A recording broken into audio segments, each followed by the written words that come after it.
ҷавонон филмро аз рӯи кадом меъёр тамошо мекунанд? мо то кай бо филмҳое ки солҳои пеш гирифтан фахр мекунем.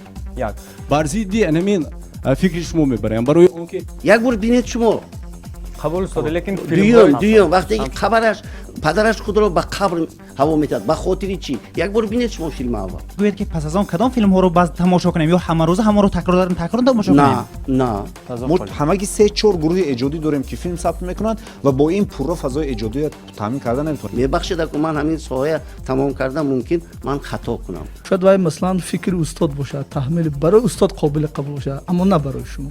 дар кинотеатр мардумро маҷбурӣ мебарем. وقتی که فیلم های بعضا توجیکی رو تماشا میکنید اول مقصد نداره موبایلش میبینید شوق ختم میاد آخر تمام میشود نمیدوند که چی میشود. студияҳои истеҳсолӣ имкони молӣ надорем хоҳед нахоҳед.